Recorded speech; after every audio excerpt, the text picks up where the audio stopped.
He just exuded the warmth and charisma that made fans around the world love him, and the sense of authority that made the world's greatest players want to play for him.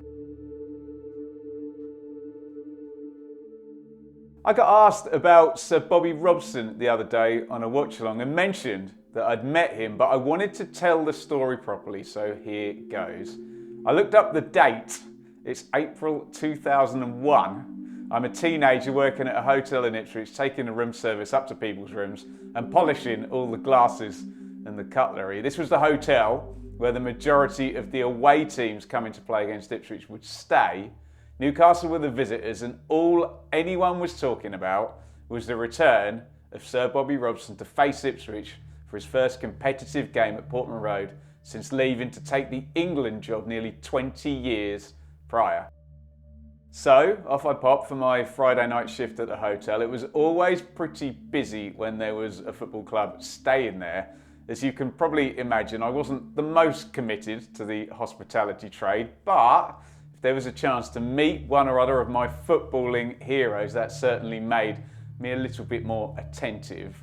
I'd not long arrived at work and someone says, "Ben, can you take this tray of tea up to reception?" I said yes, through gritted teeth, because from the kitchen to reception is down some stairs. There's about 5 separate doors to open holding the tray, and well, look, I'm a teenager and effort.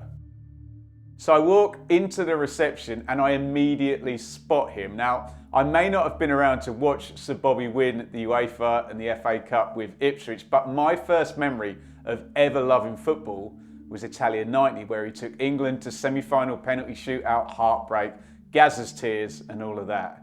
I go up to reception and I say, "Who is this tray of tea for?" And happy days, the receptionist points over to Sir Bobby's table. My brain is telling me, A, you're about to meet one of your heroes, B, don't spill the tea. Half of you are going to think I'm making the next bit up, but I promise I'm not, as I realise walking over to the table that sat with Sir Bobby were Kevin Beattie and Kieran Dyer. Beattie is showing Robson a top 100 Ipswich Town players piece that the local paper had just run. I've since come to realise that while serving this humble tray of tea, I was simultaneously in the presence of the best player that my team has produced since I've been supporting, Kieran Dyer, the best player my team has ever had, Kevin Beattie, and the manager that presided over the best period my team has had, will ever have, who knows, Bobby Robson. Over I popped and performed the slowest removal of a teapot, cup, sugar, milk and those little chocolate things I've ever done in my life.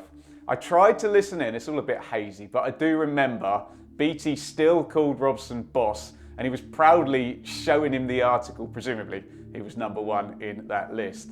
Kieran Dyer was scanning it to see where he would pop up as a recent star going against those colossal names that Robson himself managed in the 70s and 80s. I walked away pretty satisfied to have been in the presence of such greatness, and if that had been it, well, I would have been well happy, but it wasn't. Later in the night, I was asked to go up and clear the function room that the Newcastle players had eaten their evening meal in. I obviously hadn't learned from earlier, as my teenaged can't be arsed mode was kicking in once again, but up the stairs I duly went to clear up a room of grubby plates, glasses and cutleries. I got to the landing and I looked to my left and there was Sir Bobby Robson, and the two of us were completely on our own.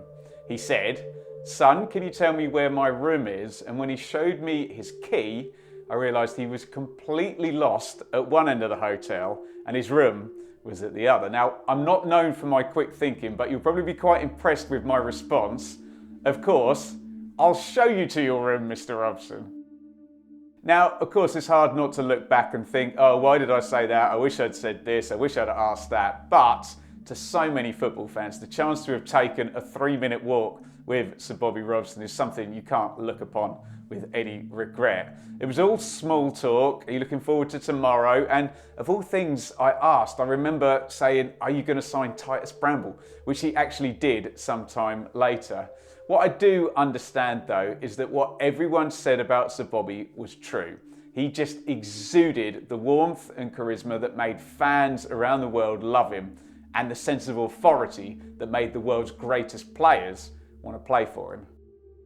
When it came to the game the following day, Ipswich beat Newcastle 1-0. I don't remember a lot about the actual match, but I think the one thing anybody there will remember was this emotional outpouring, this giant roar that went up after all the players came out of the tunnel and Sir Bobby stepped out in front of his adoring public. You could feel his greatness and you could see how beloved he was. Even if I'd only served him a cup of tea and walked him to his room, I'd still cross paths with an absolute legend.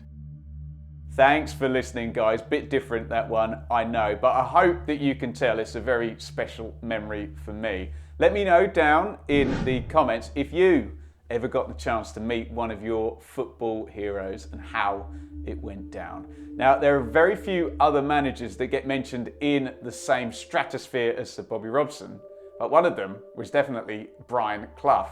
And as an even younger person, I actually met him too. Click here to see my recollection of meeting Cloughie, who did not disappoint.